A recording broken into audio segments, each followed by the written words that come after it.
I bet you've wondered if AI can actually read your mind. Well, today we're diving into something even cooler. Did you know AI can analyze a toddler's eye movements and predict autism risk with up to 90% accuracy just from a smartphone video? Mind blown. Okay, so get this. AI is getting scary good at spotting patterns in human behavior. We're talking about machines that can pick up on the tiniest details in how we speak and where we look. But here's the kicker. They're using this superpower to help kids. These AI models aren't just looking at one thing. They're combining speech patterns, eye movements, and even body language to create a complete picture. It's like giving doctors X-ray vision. But for the brain, let's break it down. When we talk about neurodevelopmental disorders, we're mainly focusing on three big players: autism spectrum disorder, ASD, attention deficit hyperactivity disorder, ADHD, and language delays. These conditions affect how a child's brain develops and can impact everything from social skills to learning abilities. Now, you might be thinking, isn't every kid different?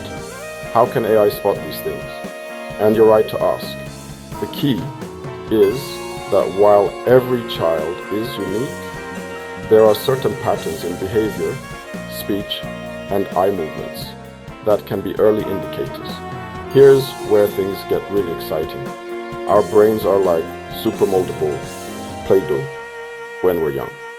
Scientists call this neuroplasticity, which is just a fancy way of saying our brains can change and adapt easily. The younger we are, the more plastic our brains are, which means early interventions can have a huge impact. By spotting these disorders early, we can start therapies and interventions when they'll have the biggest effect. We're talking about AI models are getting ridiculously good at picking up on subtle differences in how we talk. They're not just listening to what we say, but how we say it, the rhythm, the pitch, even the tiny pauses between words. It listens for things like unusual prosody, repetitive speech patterns, or even the ratio of consonant to vowel sounds. It's like having a superpowered speech therapist that never gets tired and can spot patterns humans might miss. Traditionally, this required expensive lab equipment and a lot of patience from kids. But now, we can do it with a smartphone camera. I know, right? Mind blown. Again, kids with autism often have different gaze patterns. They might focus more on objects than faces, for example. By analyzing these patterns, the AI can spot potential red flags super early. It's like giving doctors a window into how a child's brain is processing the world. Now, I know what you're thinking. This sounds amazing, but also kind of scary. And you're not wrong. With great power comes great responsibility. And there are some serious ethical questions we need to tackle. Privacy is a big one. We're talking about collecting sensitive data on kids, after all.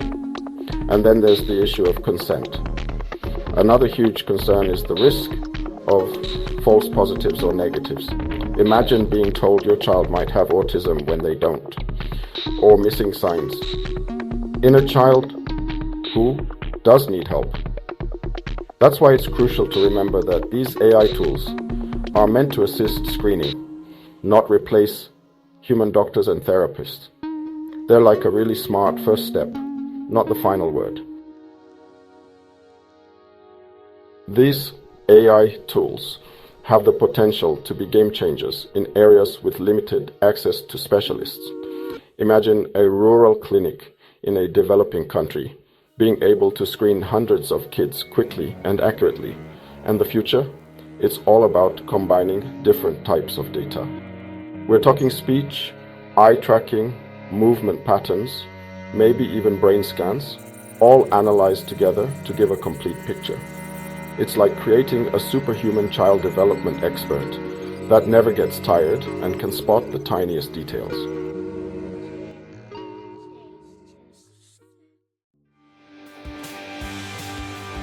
Okay, time for you to weigh in.